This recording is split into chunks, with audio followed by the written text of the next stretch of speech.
Hi guys, कैसे हो आप सब लोग। सो गाइस, आज के इस वीडियो में हम बात करने वाले हैं जावा स्क्रिप्ट के इवेंट लूप के बारे में। सो बेसिकली इवेंट लूप जानने से पहले गाइस आपको एक बात जावा स्क्रिप्ट में पता होनी चाहिए।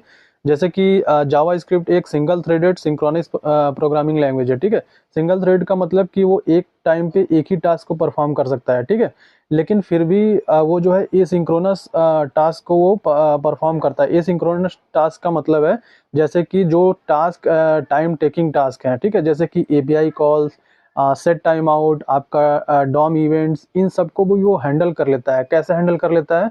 क्योंकि इवेंट लूप की हेल्प से। ठीक है, अब देखो गाइज, मैं इवेंट लूप को समझाने के लिए ना आपको एक एग्जांपल देता हूँ। जैसे कि मान के चलो आपके पास दो काम है। ठीक है, एक सुबह आप उठे, आपके पास दो तीन काम है जिसको कि आपको करना है। ठीक है, जैसे कि आपके पास एक काम है कि आपको दर्जी से कपड़े सिलवाने हैं और मोची से अपना जो है कि बूट पॉलिश कराना है, या बूट में कुछ खराबी आ गई है उसको आपको सिलवाना है। ठीक है, तो एक तो तरीका ये है कि आप दर्जी के पास जाओ और वहाँ पे वेट होकर के जब तक कि दर्जी का काम ना हो जाए तब तक आप उसका वेट करो, और काम खत्म होने के बाद फिर आप मोची के पास जाओ और वहाँ से अपना जूते को पॉलिश कराओ या सिलवाओ, और उसके बाद जो है कि आप अपना काम करो। ठीक है, तो इसमें क्या हो रहा है कि जो आपका जो टाइम है वो वेस्ट हो रहा है पूरी तरीके से, क्योंकि आप दर्जी के पास भी 2 घंटे दे करके आए हो और मोची के पास भी आप 2 घंटे दे करके आए हो। ठीक है, लेकिन एक तरीका ये है कि आप दर्जी के पास जाओ और उससे एक प्रॉमिस ले लो कि वो आपको 2 घंटे में वो काम करके देगा। ठीक है, जैसे कि दर्जी ने आपसे प्रॉमिस कर दिया कि हाँ, आपका ये कुर्ता सिलना है तो मैं आपको 2 घंटे में कुर्ता सिल के दे दूंगा। ठीक है, अब उसने आपसे एक प्रॉमिस कर दिया। ठीक है, और यहाँ पे भी हम जो इवेंट लूप में भी देख रहे हैं, तो हमारा इसी तरीके से काम हो रहा है कि जब हम प्रोमिसेस का यूज करते हैं तो हमें एक प्रॉमिस वो रिटर्न करता है कि नहीं, हम आपको एनी हाउ 2 घंटे में ये टास्क परफॉर्म करके देंगे ही देंगे। ठीक है, तो यहाँ पे आपका भी टाइम बच गया, 2 घंटे में आप अपना खुद का काम कुछ कर सकते हो। और दर्जी के पास गए, वो अपना काम कर रहा है। आप मोची से के यहाँ गए, उसको भी ऑर्डर आपने दे दिया, वो भी अपना काम कर रहा है। ठीक है, 2 घंटे आपको वहां पे भी वेस्ट नहीं करने पड़े। तो इस सारे प्रक्रिया में जो है कि आपका जो समय है वो जो है कि सेफ है। आप चाहे तो दूसरा काम कर सकते हो। तो प्रोमिसेस भी जो हमारा इवेंट लूप भी है इसी वे में काम करता है कि जो भी टाइम टेकिंग फंक्शन है ना, जो जैसे सेट टाइम आउट है, एपीआई कॉल्स है, डॉम इवेंट है, ये सारे जो टाइम टेकिंग टास्क है उसके लिए हम एक प्रोमिसेस का यूज करते हैं। जो प्रोमिसेस और असिंक अवेट जो जावा स्क्रिप्ट में हम लगाते हैं वो इसीलिए लगाते हैं कि जो टाइम टेकिंग टास्क है, जो एसिंक्रोनस ऑपरेशन है, उसके लिए हम इन फंक्शन का यूज करते हैं कि वो हमें प्रोमिसेस रिटर्न करता है कि वो हमसे जितना भी टाइम ले, मतलब 1 घंटे 2 घंटे ऐसे होता नहीं है 1-2 घंटे का, क्योंकि एपीआई कॉल्स और ये सारी चीज़ें जो है हमें कुछ मिली सेकेंड्स वगैरह हम दे देते हैं, लेकिन कुछ टाइम तो लगता है। ठीक है, तो उसको रिजॉल्व करने में वो हमसे प्रॉमिस ले लेता है कि हम इसको इतने टाइम में करके आपको देंगे। ठीक है, तब तक आप अपना दूसरा काम कर सकते हो। ठीक है, तो जो जावा स्क्रिप्ट का जो एग्जीक्यूशन प्रोसेस है वो पहले क्या करता है, सिंक्रोनस प्रोग्राम को देखता है। सिंक्रोनस में जैसे आपका नॉर्मल फंक्शन हो गया है ना, नॉर्मल आपने कहीं कंसोल वगैरह लगाया या जो भी आपने कोडिंग वगैरह की है नॉर्मल, वो सब सिंक्रोनस में आते हैं। ठीक है, जिसको कि जावा स्क्रिप्ट अपने एंड पे हैंडल करता है। लेकिन जो भी एसिंक्रोनस कॉल है, जैसे जो टाइम टेकिंग है, वो सारे जो होता है वो प्रोमिसेस के थ्रू होता है। ठीक है, यहाँ पे हम प्रोमिसेस का यूज कर रहे हैं कि भाई ये लो टाइम, और जब भी आपका काम हो जाए जितने भी टाइम में, आप हमें कोई ना कोई रिजल्ट जो है कि वापस कर देना। ठीक है, तो यही काम जो है कि हम इवेंट लूप के थ्रू कर रहे हैं। ठीक, अब बात करते हैं इवेंट लूप में जो कंपोनेंट होते हैं उसकी, है ना, कि कितने फेज से होकर के ये हमारा जो काम है वो करता है इवेंट लूप। तो देखो, पहला जो फेज है इवेंट लूप में वो हमारा क्या है, कॉल स्टैक। ठीक है, कॉल स्टैक में जहाँ एक्चुअल एग्जीक्यूशन पॉइंट होता है हमारा। ठीक है, और उसके बाद वो जाता है वेब एपीआई में। ठीक है, कॉल स्टैक के बाद आप लोग ये कंपोनेंट जरूर नोट कर लेना गाइस। पहले कॉल स्टैक के बाद वेब एपीआई। वेब एपीआई वो ऐसी जगह है जैसे कि ब्राउजर पे डिपेंडेंट है ना। जैसे कि आप सेट टाइम आउट लगा रहे हो तो उसमें कुछ तो आपने टाइम दिया होगा, उसके बाद ही वो जो है कि एग्जीक्यूट करेगा। ठीक है, उसके बाद आपने एपीआई कॉल किया है, उसमें भी कुछ टाइम लगेगा। या डॉम से रिलेटेड कोई इवेंट, जैसे कि आपने बोल दिया कि ऑन लोड पे हमारा ये वाली फंक्शनलिटी दिखनी चाहिए। ठीक है, तो ऑन लोड होने में तो कुछ तो टाइम लगेगा उसको ना, तो ये टाइम टेकिंग ये भी टास्क है। तो ये सारे जो है कि कॉल स्टैक से जाते हैं वेब एपीआई में, और वेब एपीआई मतलब आप ब्राउजर ही एक तरीके से समझ लो। ठीक है, और वेब एपीआई के बाद वो जाते हैं कहाँ पे, कॉलबैक क्यू में। ठीक है, और कॉल बैक क्यू एक ऐसी जगह जगह है कि जहाँ पे आपका जो टास्क होने के बाद मतलब परफॉर्म होने के बाद वो कॉल बैक क्यू में चला जाता है, और कॉल बैक क्यू से फिर वो क्या करता है, call stack one by one उन सारे फंक्शनलिटी को पिक करता है वन बाय वन, और उसको अपने एंड पे एग्जीक्यूट करता है। ठीक है, मतलब आप ऐसे समझो कि ये जो सारा प्रोसेस हुआ है, ठीक है, हम एक लूप में जा रहे हैं कि हमारा जब भी काम हो जाए आप कॉल बैक क्यू में वन बाय वन पुश करते जाना, और कॉल बैक क्यू से फिर कॉल स्टैक आपको ऑटोमेटिक कॉल कर लेगा जब उसको रन करना होगा। ठीक है, और ये तो था हमारा जो है कि एसिंक्रोनस कॉल का। अब उसी टाइम पे एक सिंक्रोनस कॉल भी होता है, जैसे कि मान के चलो हमने नॉर्मल फंक्शन लिखा हुआ है, तो नॉर्मल फंक्शन पहले एग्जीक्यूट होता है और सेट टाइम आउट बाद में होता है। ऐसा क्यों? ठीक है, क्योंकि हमारा जो सिंक्रोनस कॉल होता है जावा स्क्रिप्ट में वो बाय डिफॉल्ट पहले होता है, और जो टाइम टेकिंग जो भी एसिंक्रोनस है वो जो है कि बाद में होता है। ठीक है, ये प्रायोरिटी होती है एक तरीके से, डिफॉल्ट प्रायोरिटी होती है जावा स्क्रिप्ट के थ्रू। तो अभी देखो, एक होता है हमारा कॉल बैक क्यू, और एक होता है हमारा माइक्रो टास्क क्यू। ठीक है, तो जो हमारा जो नॉर्मल फंक्शन है वो सारे जो है कौन से हैं, माइक्रो टास्क क्यू में चले जाते हैं। जैसे नॉर्मल फंक्शन है, या फिर आपने कोई कंसोल कराया ये, या कोई भी प्रोग्रामिंग लिख रखी है आपने एसिंक्रोनस के अलावा, तो वो क्या होता है हमारा माइक्रो टास्क में असाइन होते हैं। और पहले माइक्रो टास्क पूरा जो है कि परफॉर्म हो जाता है, मतलब पूरी तरीके से उसमें जितने भी टास्क होते हैं सारे जो है कि इवेंट लूप के थ्रू जो है कि वो कॉल किए जा चुके होते हैं। और फिर उसके बाद आता है हमारा कॉल बैक क्यू का। अब जब भी देखो हमने जैसे मान के चलो 3 एपीआई कॉल किया है, तो एक एपीआई जब भी वो पहले हो गया तो वो कॉल बैक क्यू में चला जाएगा। ठीक है, अब कॉल स्टैक क्या करता है, उसको कॉल बैक क्यू से पिक करता है। ठीक है, जो भी पहले हो जाएगा हमारा उसको वहां से पिक करेगा। उसके बाद क्या करेगा, जैसे कि मान लो फिर दूसरा एपीआई का कॉल एग्जीक्यूट हो गया, और फिर उसके बाद इसके दौरान अगर कॉल बैक माइक्रो टास्क में, माइक्रो टास्क क्यू में अगर फिर भी अगर कोई टास्क बचता है तो वो पहले उसी को परफॉर्म करता है। ठीक है, फिर उसके बाद दूसरी बार जो है कि कॉल बैक क्यू में जाएगा, फिर वहां से दूसरा टास्क परफॉर्म करेगा। उसके दूसरा करने के बाद फिर वो जो है कि माइक्रो टास्क क्यू में जाएगा, फिर वहां पे देखेगा कि कुछ अगर टास्क है तो वो पहले उसको पिक करेगा। उसके बाद क्या करेगा, फिर वो कॉल बैक क्यू में जाकर के वो तीसरा एपीआई का अगर हो चुका होगा तो वहां पे आपको रिजल्ट दिखाएगा। ठीक है, इसीलिए आप जब भी देखोगे कि कंसोल करते हैं, या फिर हम अगर सेट टाइम आउट के अंदर अगर कोई कंसोल देते हैं, तो पहले जो है कि कंसोल डॉट लॉग जो आपका सिंक्रोनस कॉल है वो आपका पहले रन करता है, और जो सेट टाइम आउट के अंदर कंसोल डॉट लॉग लिखा है वो बाद में रन होता है। ठीक है, तो ये जो डिफरेंस है और ये जो पूरा प्रोसेस है, इसी को हम लोग क्या बोलते हैं, इवेंट लूप बोलते हैं। ठीक है, आगे गाइस देखना, मैं आपको पिक्टोरियल वे में भी समझाया, और पिक्टोरियल रिप्रेजेंटेशन के बाद हमारे पास कोड है। कोड के थ्रू भी मैंने आपको बहुत अच्छे से समझाया है कि किस तरीके से हमारा सिंक्रोनस कॉल होता है, किस तरीके से एसिंक्रोनस कॉल होता है, और इवेंट लूप में कौन कौन से ऐसे प्रोसेस होते हैं जिससे कि हमारा इवेंट लूप काम करता है। ठीक है, तो चलते हैं वीडियो में आगे, और चैनल पे नए हो तो सब्सक्राइब कर लेना और बेल आइकन दबा लेना, ताकि इस तरीके का इंपॉर्टेंट वीडियो आपसे मिस ना हो। ठीक है, तो चलते हैं पिक्टोरियल डायग्राम पे, वहाँ पे समझते हैं। सो गाइज, यहाँ पे मैंने आप लोगों के लिए एक डायग्राम क्रिएट किया हुआ है बेसिकली इवेंट लूप का। तो यहाँ पे आज हम लोग समझेंगे कि किस तरीके से इवेंट लूप काम करता है इस डायग्राम के थ्रू। ठीक है, तो देखो पहले स्टार्ट करते हैं कॉल स्टैक से, और उससे भी पहले गाइज मैं आप लोग को एक चीज़ बता दूं कि हमारे पास दो तरीके के कॉल होते हैं, एक सिंक्रोनस कॉल, एक एसिंक्रोनस कॉल। तो जो एसिंक्रोनस कॉल के लिए ही इवेंट लूप का बनाया गया है बेसिकली। ठीक है, तो आप सिंक्रोनस कॉल में कौन कौन क्या चीज़ आ जाएगा, जैसे आप नॉर्मली लिख दिए कंसोल डॉट लॉग, तो ये आपका सिंक्रोनस कॉल हो गया। ठीक है, लेकिन ए सिंक्रोनस कॉल में जो टाइम टेकिंग टास्क है उसको जो है ए सिंक्रोनस में रखा गया है। ठीक है, इसीलिए यहाँ पे हम लोग इवेंट लूप का यूज़ कर रहे हैं। ठीक है, और इसको पढ़ना ज़रूरी है हमारे लिए।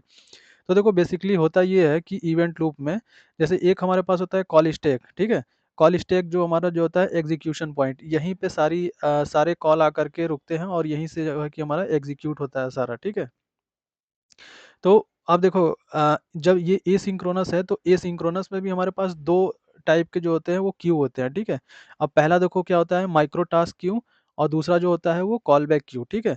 अब देखो माइक्रो टास्क क्यू और कॉल बैक क्यू यहाँ पे मैं दो इसलिए बनाया हूँ ताकि आप लोगों को अच्छे से समझ में आ जाए कि किस तरीके से ये इवेंट लूप काम करता है ना, क्योंकि देखो और भी सारे वीडियोस में मैंने देखा है कि इतने अच्छे से या पिक्टोरियल डायग्राम में इतने अच्छे से नहीं बताया गया है जितना कि मैं समझ के आप लोगों को ये चीज़ बताने की कोशिश कर रहा हूँ, ठीक है। तो देखो पहले क्या होता है ना कि माइक्रो टास्क क्यू में क्या होता है कि पहले कॉल स्टैक जो होता है वो माइक्रो टास्क क्यू को जो है कि चेक करता है ना। देखो यहाँ पे लिखा है ना चेक फर्स्ट। तो कॉल स्टैक पहले चेक करेगा माइक्रो टास्क क्यू को, जब यहाँ से सारे जो ये टास्क हैं सारे जो है कि रन हो चुके होंगे, है ना, उसके बाद जो है नंबर आता है हमारा कॉल बैक क्यू का, ठीक। ये देखो कॉल बैक क्यू का, तो पहले इसको चेक करता है। अब इसमें जैसे मान के चलो कि प्रोमिसेस वगैरह हो गया है ना, तो प्रोमिसेस जो होता है वो माइक्रो टास्क क्यू का एक पार्ट है, ठीक है। तो पहले प्रोमिसेस रन हो गया, ठीक है। अब उसके बाद जब इसमें से सारा प्रोमिसेस रन हो गया माइक्रो टास्क क्यू में से, फिर कॉल स्टैक किसको देखता है, फिर ये कॉल करेगा वेब एपीआई को, ठीक है। अब वेब एपीआई में देखेगा कि हमारे पास सेट टाइम आउट, फेच और डॉम इवेंट, इतने सारे इवेंट है ना, इवेंट वगैरह ले रखे हैं जिसमें कि जो कि टाइम टेकिंग टास्क है, ठीक है। तो ये क्या करेगा वेब एपीआई से जैसे जैसे इसका ये एग्जीक्यूशन होता जाएगा, मतलब जैसे जैसे इसका टास्क कंप्लीट होता जाएगा, जैसे मान के चलो कि एपीआई लगी हुई है, ठीक है। अब एपीआई का टास्क कंप्लीट हो गया, इसने कॉल बैक क्यू में डाल दिया, ठीक है। अब उसके बाद सेट टाइम आउट है, सेट टाइम आउट का काम खत्म हो गया, जैसे मान के चलो 10 सेकंड के लिए लगा रखा है या 5 सेकंड के लिए लगा रखा है, तो इसका भी 5 सेकंड जो है कि कंप्लीट हो गया। और वो इंटरनली जो है सिस्टम उसको जो है ना कैलकुलेट करता रहता है ना, जब आप इसको रन करते हो तभी से वो 5 सेकंड ऐसे वैसे कैलकुलेट करता रहता है। तो जैसे इसका 5 सेकंड खत्म हुआ, इसने कॉल बैक क्यू में भेज दिया और उसके बाद फिर डॉम इवेंट हो गया। इसी तरीके से इसका टाइम कंप्लीट हो गया और इसको भी इसने क्या हुआ कॉल बैक क्यू में भेज दिया। तो ये जो वेब एपीआई है ना गाइस, ये बेसिकली जो है वो ब्राउज़र स्पेसिफिक टास्क है। अब जैसे मान के चलो कि सेट टाइम आउट है, ठीक है? तो सेट टाइम आउट तो कहीं न कहीं तो जाकर के अपना टाइम कैलकुलेट करता होगा ना कि मुझे जैसे 5 हो गया, फिर 4, 3, 2, 1, अब 1 सेकंड के बाद फिर मुझे कॉल बैक क्यू में जाना है, जहाँ से मैं कॉल हो जाऊँगा कॉल स्टैक के लिए, ठीक है? उसी तरीके से फेच है। अब फेच में भी देखो अगर लार्ज नंबर ऑफ डेटा आपको एपीआई से लेकर के आना है तो उसमें टाइम तो लगेगा ही। तो उसी तरीके से जब इसका फेच का काम खत्म हो जाएगा तो वो भी कॉल बैक क्यू में चला जाएगा। और इसी तरीके से देखो जो फेच वगैरह का जो डेटा होता है ना, फेच का आप देखोगे नेटवर्क वगैरह में शो करता है ना? जब भी हम कोई एपीआई फेच करते हैं तो उसका नेटवर्क में हमारा शो करता है। और डॉम इवेंट वगैरह का भी आप देखोगे ना कि हमारे कंसोल में शो करता है, या आप बोल सकते हो कि जो इवेंट होते हैं वो ब्राउज़र स्पेसिफिक ही होते हैं, ठीक है? जैसे हमने कोई क्लिक इवेंट लगा दिया, है ना? कोई भी इवेंट जैसे ऐड इवेंट लिस्टनर कोई भी इवेंट ऐड कर रहे हैं, तो वो एक स्पेसिफिक टाइम पे रन होने के लिए जो है कि हम उसको कहते हैं, ठीक है? कि जब यूज़र क्लिक करे तभी जो है कर कि ये वाला टास्क परफ़ॉर्म हो, ठीक है? तो ये एक जो ये भी जो वेब एपीआई में जितने भी आते हैं वो एक ब्राउज़र स्पेसिफिक टास्क होते हैं। तो जितने भी ब्राउज़र स्पेसिफिक टास्क हैं वो पहले वेब एपीआई से होते हुए कॉल बैक क्यू में जाते हैं और कॉल बैक क्यू के बाद फिर वो क्या होता है कॉल स्टैक में वन बाय वन कॉल होता है।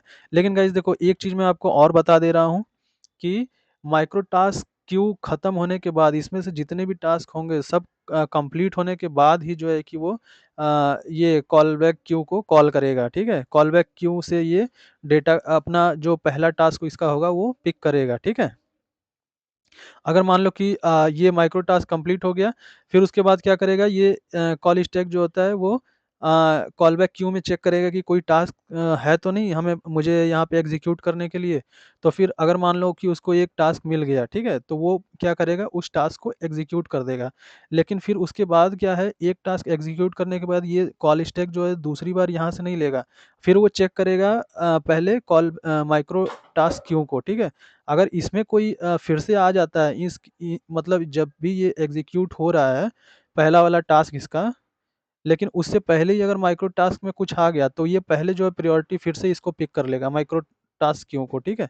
और उसके बाद फिर से इसको फुल्ली एग्जीक्यूट करने के बाद फिर ये दूसरा टास्क ये कॉल बैक क्यू का जो है कि पिक करेगा। तो है ना कितना सिंपल, और आई होप कि आपको ये जो पिक्चर के थ्रू मैं आपको समझाने की कोशिश कर रहा हूँ ये आपको समझ में आ भी गया है ना। अगर आप देखो समझ में आ गया तो गाइज़ प्लीज़ एक लाइक तो बनता है यार, है ना? और देखो इतनी मेहनत मुझे लगी है ये बनाने में तो इसको लाइक कर दो अगर वीडियो को, और चैनल पे नए हो तो सब्सक्राइब कर लो प्लीज़। तो इसके बाद गाइज़ हम चलेंगे अपनी कोडिंग स्क्रीन पे और फिर मैं इन सब का ना आपको एक एग्ज़ाम्पल दिखाऊँगा कि किस तरीके से हमारा कौन-सा जो टास्क है वो सिंक्रोनस है और कौन-सा जो है एसिंक्रोनस है और एसिंक्रोनस में भी कौन-सा माइक्रो टास्क क्यू है और कौन-सा कॉलबैक क्यू है, ठीक है? तो ये सारा हम वहाँ पे देखते हैं अभी को अपने कोडिंग स्क्रीन पे। सो गाइस देखो यहाँ पे आ चुके हैं अपनी कोडिंग स्क्रीन पे और देखो मैंने कमेंट आउट कर रखा है जावास्क्रिप्ट इवेंट लूप, ठीक है। अब इसके नीचे देखो गाइस मैंने एक फंक्शन बना रखा है, ठीक है, फेच यूज़र डेटा। और फेच यूज़र डेटा एक असिंक फंक्शन है जिसमें कि हम लोग एक एपीआई कॉल कर रहे हैं बेसिकली। और इस एपीआई से हम यूज़र का कुछ डेटा जो है कि गेट करके ला रहे हैं, ठीक है। ये एपीआई का यूआरएल मैं आपको डिस्क्रिप्शन बॉक्स में भी दे दूंगा, तो आप भी इससे ट्राई कर सकते हो, ठीक है। तो बेसिकली देखो असिंक के साथ मैंने अवेट का यूज़ किया हुआ है, जिसको कि मे बी एपीआई कॉल होने में थोड़ा लेट लगे, है ना? डेटा लाने में थोड़ा लेट लगे, तो इसलिए मैंने अवेट वगैरह का यूज़ कर रखा है। ये मैंने अपने पिछले वाले वीडियोज़ का ही एग्ज़ाम्पल ले रखा है क्योंकि उसमें मैंने प्रोमिसेस और असिंक अवेट के बारे में बताया था। तो अभी तक आपने वो वीडियो नहीं देखा है तो जाकर के देखो, और उसमें बहुत अच्छे से मैंने प्रोमिसेस और असिंक अवेट के बारे में बताया हुआ है, ठीक है? अब गाइज़ देखो आगे चलते हैं, ठीक है? जो भी एपीआई से डेटा लेकर के आ रहा है मैं उसको रिटर्न करा दे रहा हूँ सिंपली। अब देखो मैं एक फंक्शन बनाता हूँ, ठीक है? इवेंट लूप नाम से एक फंक्शन बनाया और उसके बाद क्या करता हूँ मैं, यहाँ पे देखो अब मैं आपको इसमें दिखाऊँगा कि किसकी प्रायोरिटी पहले आती है और किसकी बाद में आती है, ठीक है? जैसे कि हमने वहाँ पिक्टोरियल डायग्राम में ये पढ़ा था ना कि हमारा पहले जो है वो माइक्रो टास्क रन होते हैं, उसके बाद हमारा कॉल बैक क्यू वाला रन होता है, ठीक है? तो अब देखो जैसे मैं यहाँ पे कंसोल डॉट लॉग लिख दे रहा हूँ, ठीक है? तो कंसोल डॉट लॉग में मैंने स्टेप 1 लिख दिया, ठीक है? और उसके बाद सेट टाइम आउट है और सेट टाइम आउट में मैंने कंसोल डॉट लॉग और उसके बाद यहाँ पे मैंने स्टेप 2 लिख दिया, ठीक है? तो गाइज़ देखो एक चीज़ तो आप लोग एकदम क्लियर रखना कि 2 तरीके कॉल होते हैं, एक सिंक्रोनस एक एसिंक्रोनस, ठीक है? तो पहले जो है वो सिंक्रोनस रन होता है, ठीक है? उसके बाद एसिंक्रोनस वाला जो होता है वो टाइम टेकिंग टास्क होता है, इसीलिए इवेंट लूप उसको जो है कि इवेंट लूप के थ्रू जो है कि वो हैंडल करता है, ठीक है? तो इतना आपको अगर क्लियर है तो फिर आगे चलते हैं। देखो यहाँ पे मैंने सेट टाइम आउट में स्टेप 2 और इसको 0 दे दिया, ठीक है? अब देखो ये जो मैंने आपको बताया था ना कि कंसोल डॉट लॉग जो होता है वो सिंक्रोनस टास्क है, ठीक है? तो पहले जब भी एग्जीक्यूट होगा तो पहले यही एग्जीक्यूट होगा, ठीक है? उसके बाद देखो कॉल बैक जो क्यू है, ठीक है? अब जो सेट टाइम आउट है वो क्या है? हमारा कॉल बैक क्यू में है। मैंने आपको पीछे भी दिखाया था पिक्चर में, है ना? और ये जो है हमारा वो मैक्रो टास्क है। एक माइक्रो टास्क होता है क्यू और एक मैक्रो टास्क क्यू होता है। तो ये हमारा मैक्रो टास्क मतलब जो हमारे बड़े टास्क होते हैं जिसको करने में टाइम ज़्यादा लगता है, उसको हम लोग मैक्रो टास्क में लेते हैं, ठीक है? तो आगे देखते हैं। इसके बाद गाइस देखो मैं ले रहा हूँ प्रोमिसेस, ठीक है।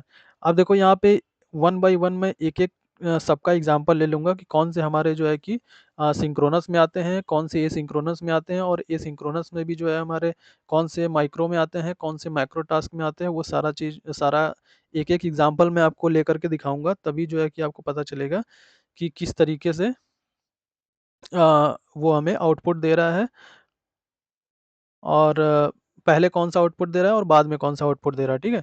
तो यहाँ देखो कंसोल डॉट लॉग में प्रोमिसेस के अंदर मैंने रिज़ॉल्व देन और कंसोल डॉट लॉग स्टेप 3 करा दिया, ठीक है? इतना बात हो गया। अब अगर आपको याद होगा तो एक क्वेश्चन मैं आपसे यहाँ पे पूछ सकता हूँ कि प्रोमिसेस जो है वो कौन से क्यू में आता है? माइक्रो टास्क क्यू में या कॉलबैक क्यू में? तो इसका आप फटाफट कमेंट बॉक्स में जो है कि आंसर मुझे दे दो गाइज़, उसके बाद देखो फिर हम आगे चलते हैं, ठीक है?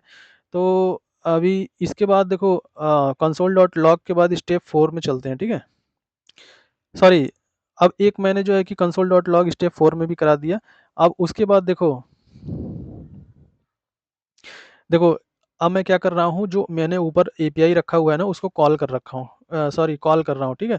अब देखो कॉल करने के लिए क्या होगा, क्योंकि वो एसिंक वो है, ठीक है? ऑपरेशन है, तो मुझे भी ये फंक्शन को असिंक्रोनस बनाना पड़ेगा, ठीक है?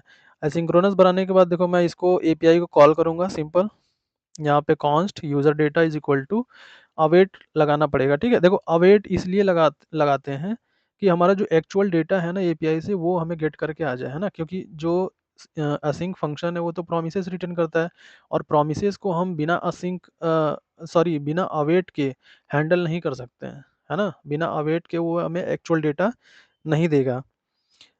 तो हमें अवेट यहाँ पे लगाना ज़रूरी है। तो चलो अवेट यहाँ पे लगा दिया, इसीलिए मैंने इस फ़ंक्शन को असिंक बना दिया था, ठीक है? ये बात आप लोग ध्यान रखना। फिर देखो कंसोल डॉट लॉग करके मैंने यूज़र डेटा को यहाँ पे प्रिंट कराऊँगा, और बेसिकली देखो यूज़र डेटा कॉपी करता हूँ, इसको यहाँ डाल देता हूँ और एक ऐसे रख देता हूँ, ठीक है? ताकि हमें पता चल पाए कि हाँ, ये यूज़र डेटा का ही डेटा है, ठीक है? अब देखो यूज़र डेटा में मैंने यहाँ पे 0 रख दिया, ठीक? अब इसके बाद देखो ये वाला जो प्रोमिसेस है, प्रोमिसेस में मैंने बताया था ना आपको, ये माइक्रो टास्क है, क्यू है बेसिकली, है ना? तो ये मैंने यहाँ पे माइक्रो टास्क लिख दिया, और ये जो है सिंक्रोनस टास्क है कंसोल डॉट लॉग, तो ये हमारा सिंक्रोनस टास्क में आ गया। और ये जो हमारा एपीआई है, वो हमारा कौन-सा है? एसिंक्रोनस टास्क है, जिसको कि हम वेब एपीआई भी बोलते हैं, ठीक है? वेब एपीआई से हो कर के जाता है ना? क्योंकि ये ब्राउज़र स्पेसिफ़िक है, मैंने बताया था आपको। अब आप जब भी इसको रन करते हो तो आपके नेटवर्क में देखोगे एक यूआरएल क्रिएट होता है, और वो आपको बताता है कि आपका जो एपीआई है वो सक्सेस था या फिर फेल हो गया, ठीक है? तो इतना बात आपको क्लियर हो गया ना? उसके बाद देखो, इतना करने के बाद ये सारे मैंने लिख दिया है कि माइक्रो है, टास्क है कि मैक्रो टास्क है कि सिंक्रोनस है कि एसिंक्रोनस है, ये सारा मैंने यहाँ पे लिख दिया है आपके समझने के लिए, ठीक है? अब देखो सिंपली मैं इवेंट लूप को कॉल कर रहा हूँ इस वाले फंक्शन को, ठीक है? कॉल करने के बाद फिर मैं अब इसको रन करके आपको दिखाता हूँ, है ना? कि क्या आउटपुट आ रहा है। देखो, अब आपने एक चीज़ नोटिस किया होगा गाइस कि हमारा जो जितने भी स्टेप 1, स्टेप 2, स्टेप 3 थे, वो तो हमारा रन मतलब जल्दी से आउटपुट आ गया था हमारा, ठीक है? लेकिन जो ये एपीआई वाला था, वो थोड़ा रुक करके आया था, अगर आपने नोटिस किया होगा तो, ठीक है? नहीं तो नेक्स्ट टाइम जब भी मैं इसको रन कराऊँगा ना फ़ाइल को, फिर आप देखना। देखो, अब देखो यहाँ से सिंक्रोनस टास्क पहले रन होगा, ठीक है? सिंक्रोनस टास्क में कौन-सा आ जाता है? स्टेप 1, ठीक है? जो जो मैंने कंसोल डॉट लॉग में नहीं करा रखा है स्टेप 1, वो देखो हमारा स्टेप 1 यहाँ पे सबसे पहले आ गया, क्योंकि वो सिंक्रोनस टास्क है। उसके बाद देखो सिंक्रोनस टास्क कहीं पे भी हो, ठीक है? चाहे वो माइक्रो टास्क या कॉलबैक क्यू के बाद ही क्यों ना लिखा हो, उसको जो है सिस्टम सबसे पहले रन करेगा, ठीक है?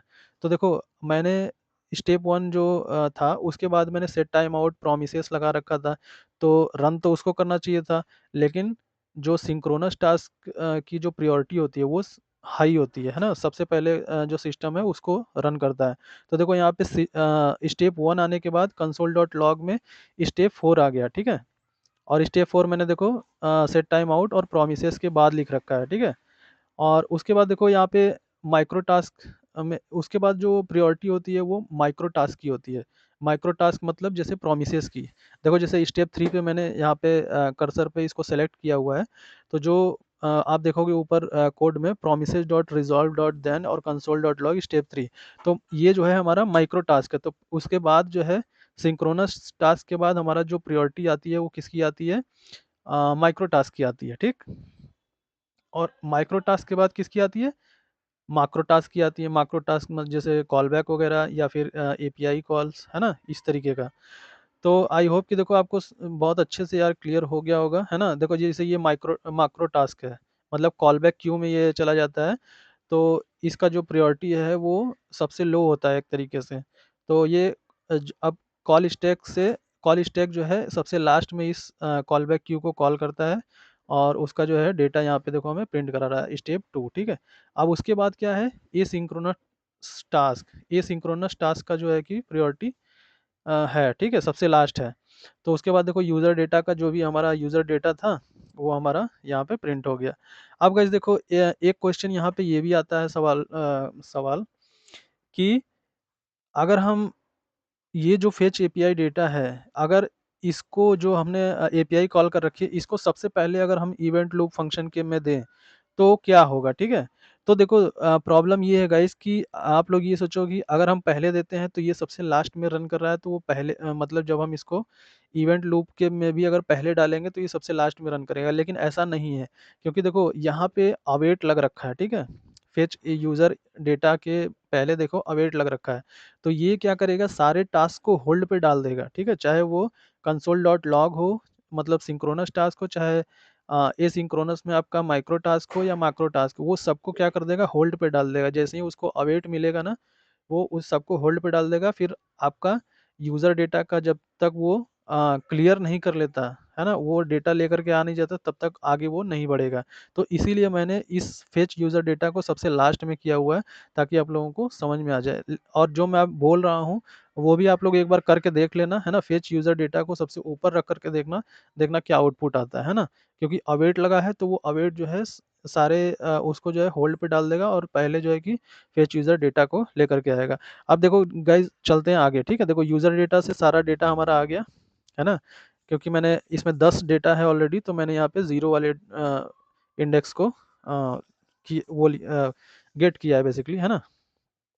अब देखो, इसके बाद मैं आप लोग को एक और चीज़ दिखाता हूँ। देखो,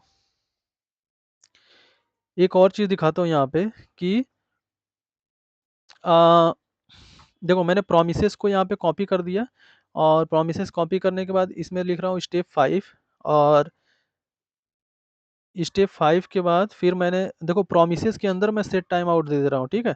और जबकि जो है प्रोमिसेस जो है वो माइक्रो टास्क है, ठीक है। और जो सेट टाइम आउट है वो मैक्रो टास्क, मतलब कॉल बैक क्यू का टास्क है। तो अब आपको गेस ये करना है कि सबसे पहले कौन सा रन होगा, मतलब प्रोमिसेस वाला चलेगा या फिर सेट टाइम आउट वाला चलेगा, ठीक है। अगर ये भी आप लोगों ने गेस कर लिया, तो आपको ये गेस करना है कि आपका सबसे पहले ऊपर वाला सेट टाइम आउट रन होगा, जो सेट टाइम आउट में कंसोल डॉट लॉग लिखा है स्टेप 2, या फिर ये वाला जो नीचे वाला जो प्रोमिसेस के अंदर सेट टाइम आउट लिखा है स्टेप 6, है ना। तो अब आप लोग गाइस गेस करके जल्दी से अपने मतलब कमेंट बॉक्स में आप लोग आंसर लिख दो, और उसके बाद फिर हम आगे चलते हैं। तो इतना करने के बाद गाइस देखो, अब मैं ये कर लिया, है ना। तो आप लोग को गेस करके फिर आप लोग को आप देखो आगे चल के मैं इसको रन कराता हूँ, ठीक है। तो जैसे मैं इसको फाइल को रन किया, अब देखो मैंने आपको एक चीज़ नोटिस करने के लिए बोला था ना, कि सारा जो स्टेप 1 स्टेप 2 है वो तो डायरेक्टली आ जा रहा है हमारा, लेकिन यूज़र डेटा में वो टाइम ले रहा है ना। तो इसी को एसिंक्रोनस तरीके से हैंडल करता है हमारा इवेंट लूप, ठीक है। तो अब देखो यहाँ पे सिंपली स्टेप 1 स्टेप 4 स्टेप 3, ठीक है। देखो स्टेप 1 तो पहले आएगा क्योंकि वो सिंक्रोनस कॉल है, ठीक है। फिर उसके बाद कौन सा आएगा, स्टेप 4 आएगा, क्योंकि ये भी सिंक्रोनस कॉल है। उसके बाद देखो एक प्रोमिसेस वाला आएगा, जो कि माइक्रो टास्क है। माइक्रो टास्क हमारा स्टेप 3 हो गया, ठीक है। और यहाँ पे ठीक है, अब देखना मैं आपको आउटपुट दिखा रहा हूँ। देखो पहले स्टेप 1, फिर स्टेप 4, दो सिंक्रोनस टास्क, फिर स्टेप 3 एक माइक्रो टास्क, और माइक्रो टास्क में जो हमने स्टेप 3 लिखा था वो हमारा यहाँ पे आ रहा है, ठीक है। अब उसके आगे देखो स्टेप 5 है। स्टेप 5 में देखो माइक्रो टास्क में हमारा पहला वाला भी प्रोमिसेस आ रहा है और दूसरा वाला भी प्रोमिसेस आ रहा है, ठीक है। तो स्टेप 3 के बाद वो स्टेप 4 पे आएगा, मतलब सॉरी स्टेप 3 के बाद वो दूसरा प्रोमिसेस रन करेगा, promise डॉट रिजॉल्व, जिसमें हमने कंसोल डॉट लॉग स्टेप 5 और ये इस सेट टाइम आउट लगा रखा है, ठीक है। लेकिन इस प्रोमिसेस में से वो सिर्फ कंसोल डॉट लॉग स्टेप 5 को रन करेगा। ये बात आप लोग ध्यान में रखो, ठीक है। इस प्रोमिसेस में से सिर्फ वो इस वाले कंसोल को रन करेगा। उसके बाद देखो, उसके बाद एक क्वेश्चन मैंने आपसे पूछा था कि कौन सा सेट टाइम आउट पहले रन करेगा, पहला स्टेप 2 वाला या स्टेप 6 वाला। तो इसमें देखो यहाँ पे जो आंसर है वो देखो है कि स्टेप 2 वाला पहले करेगा। क्यों? क्योंकि स्टेप पहले ही क्या हुआ है, वो उसको कॉल बैक क्यू में डाल चुका है, ठीक है। जो पहले हमारा जब कोड एग्जीक्यूट हुआ था, तो जो पहला सेट टाइम आउट है स्टेप 2 वाला, उसको कॉल बैक क्यू में डाल चुका था, ठीक है। तो उसकी प्रायोरिटी हाई होगी, और उसके बाद जो है कि स्टेप 6 वाले की प्रायोरिटी होगी, ठीक है। तो स्टेप 6 जो है कि वो लास्ट में आ गया, और उसके बाद जो है हमारा, है ना, उसके बाद जो है कि हमारा जो एपीआई से हम लोग डेटा लेकर के आ रहे हैं, वो वाला हमारा जो है कि यहाँ पे रन कर रहा है, ठीक है। मतलब आउटपुट में आ रहा है, ठीक। और इसको मैं लिख देता हूँ कॉल बैक क्यू। हाँ, ये कॉल बैक क्यू का पार्ट है। तो पहला कॉल बैक ये कॉल होगा स्टेप 2 वाला, फिर उसके बाद स्टेप 6 वाला, ठीक है। तो इतना करने के बाद गाइज देखो,